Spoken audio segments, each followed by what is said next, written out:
এবার অস্ট্রেলিয়াকে হারাতে শক্তিশালী একাদশ নিয়ে মাঠে নামছে বাংলাদেশ। নিউজিল্যান্ডের বিপক্ষে দারুণ পারফরমেন্সের পর এবার ওয়ানডেতে নাহিদ শম্মুদের সামনে বিশ্বসেরা দল অস্ট্রেলিয়া।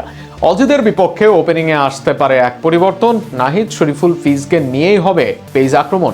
সেক্ষেত্রে অজিদের বিপক্ষে প্রথম ওয়ানডেতে বাংলাদেশের সম্ভাব্য একাদশ নিয়ে থাকছে প্রতিবেদন।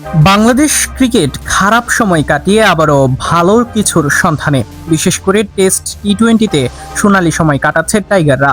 তবে ওডিআইতেও চলতি বছরে ছন্দের আভাস দিচ্ছে মিরাজের দল। এবার কঠিন পরীক্ষায় অস্ট্রেলিয়ার মতো শক্তিশালী প্রতিপক্ষকে সামনে রেখে সেরা কম্বিনেশন নিয়েই মাঠে নামতে চাইবে বাংলাদেশ।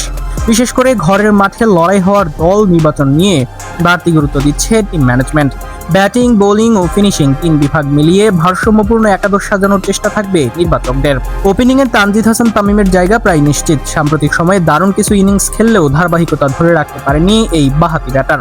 তবুও তার আক্রমণাত্মক ব্যাটিং স্টাইলের উপর ভরসা রাখবে দল। তবে তাকে সঙ্গ দিতে পারেন অভিজ্ঞ সৌম্য সরকার।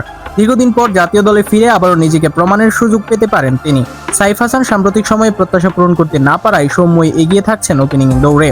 3 নম্বরে থাকবেন অধিনায়ক নাজমুল হোসেন শান্ত। দলের অন্যতম নির্ভরযোগ্য ব্যাটার হিসেবে তার উপর দায়িত্ব থাকবে ইনিংস গড়ার। 4 নম্বরে দেখা যেতে পারে তৌহিদ হৃদয়কে। মিডল অর্ডারে বাংলাদেশের সবচেয়ে কার্যকর ব্যাটারদের একজন এখন হৃদয়, তাই গুরুত্বপূর্ণ এই পজিশনে তাকেই ভরসা করবে টিম ম্যানেজমেন্ট। উইকেট রক্ষক ব্যাটার হিসেবে 5 নম্বরে খেলতে পারেন লিটন দাস। ইনিংস ধরে রেখে বড় স্কোর করার পাশাপাশি শেষ দিকে দ্রুত রান তোলার সামর্থ্যও রয়েছে তার।